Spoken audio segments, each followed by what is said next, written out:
I'm Emily Rooney. Welcome to Beat the Press. Our topics: coverage of the aftermath of last fall's Benghazi consulate attack continued to be a media flashpoint. Cleveland House of Horrors rescuer Charles Ramsey may be regretting his 15 minutes of fame. A local teen claims Twitter got him into college. A good story, if it were true. In our panel rants and raves of the week. Joining me are Dan Kennedy of Northeastern University, WGBH's Kelly Crossley, Kara Miller, also of WGBH, and John Keller of WBZ. First, when the attacks on the US Consulate in Benghazi, Libya happened last September 11th, killing 4 Americans, including Ambassador Chris Stevens, Fox News consistently reported allegations of a cover-up over what led to the attacks. This week's coverage of congressional hearings continued along those partisan lines. When the attacks on the U.S. Consulate in Benghazi, Libya happened last September 11th, killing 4 Americans, including Ambassador Chris Stevens, Fox News consistently reported allegations of a cover-up over what led to the attacks. What's the truth about Benghazi? And why did the Obama administration not brief Congress? They're not sharing information. They're withholding information. Spot on. They've lied throughout. And 7 months out, Fox News is still banging the drum, touting an exclusive with an anonymous source who says that, contrary to what the administration claims, U.S. forces could have come to Ambassador Stevens' aid. They would have been there before the second attack. They would have been there before the second attack. This week's congressional hearings reignited the story and the dispute over how to frame it.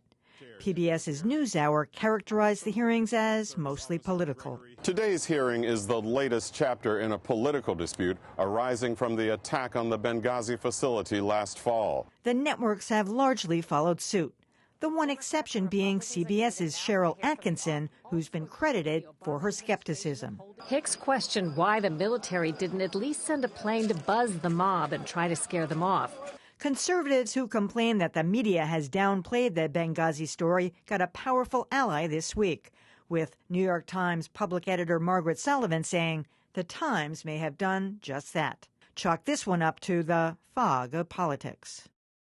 Really, speaking for myself, I have no idea what the facts of this are, but I feel uncomfortable about the kind of drum beating of it.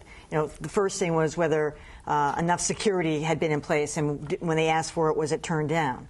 The second thing, could they have scrambled and brought U.S. forces in and stopped the second attack? So, you know, there's a lot of drum beats saying yes. And the third thing being, well, was there really a cover-up, and was Hillary Clinton and everybody intentionally covering up? And, you know, the way it's being positioned in certain media outlets, all of those things are true, or some of them are true, and then you listen to some of the language, and it's all about taking a side in this. I would really like to know what the truth of the matter is without kind of parsing it into the political arena, but it seems like it's impossible. You want to know what the truth of the matter is? What, are you nuts?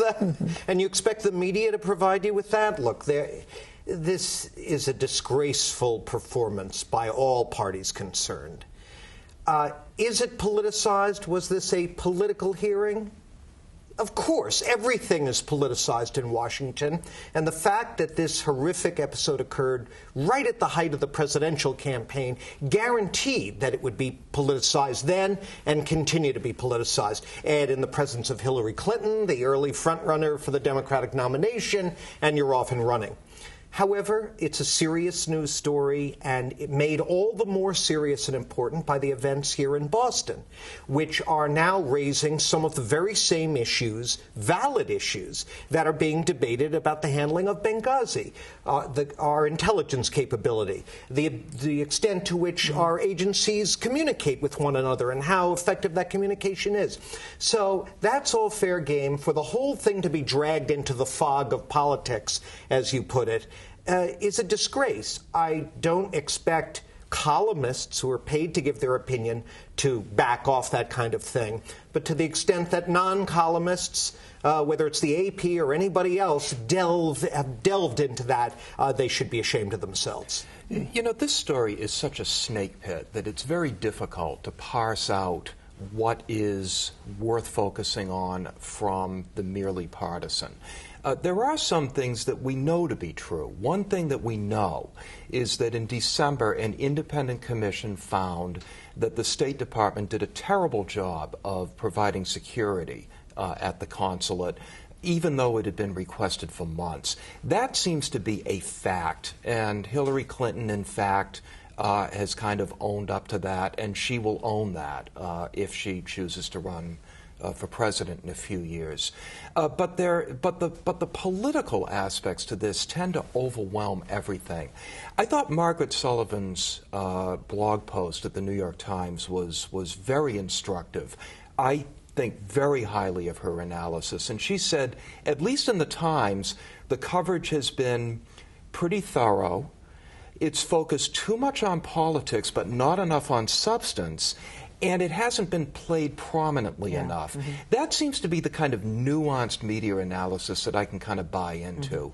Finally, I don't normally quote Joe Scarborough as an authority on such matters, but I think he made a very good observation this week, and that is, he said, if the right wing hadn't overplayed their hand on this, then everybody would be giving this more attention instead of simply dismissing it as partisan politics. No, I think that's right, and I think the unfortunate thing is, you know, John talked about everything's politicized in Washington, which is certainly true, and it's so unfortunate when you hear both sides. Darrell Issa is the chairman committee in this case, you know, make a statement about basically, here's my conclusion. Okay, now panelists, let me question you. Well, it's unfortunate when you've reached the end before you've come to the beginning, but we've also done that with our media.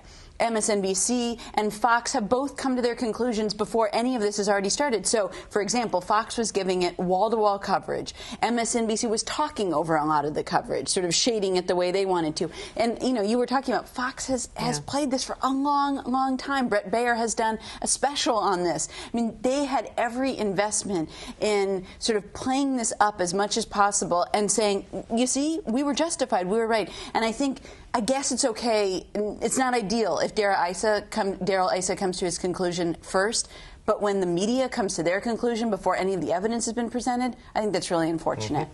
I think it was a tough thing to cover, actually, because it was always, to me, in a political context. So I'm not surprised people are saying, well, it's politicized. Well, yeah, it always was from the beginning.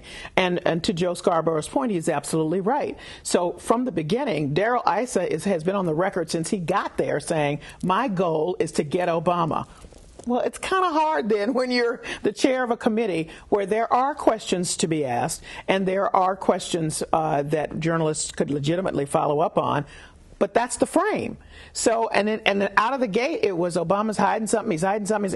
He may be, but that was the frame. So it's really hard now to come back with these people who were at the embassy who have something else to say and, you know, untangle all of that overlay. I think that's what journalists are supposed to do, don't get me wrong, but I'm saying that's how it was presented, and you know, that was the way that it was just picked up on generally by journalists. Right. And that's the job of real journalists, to not be swayed by, oh, this is a right-wing story or a left-wing story.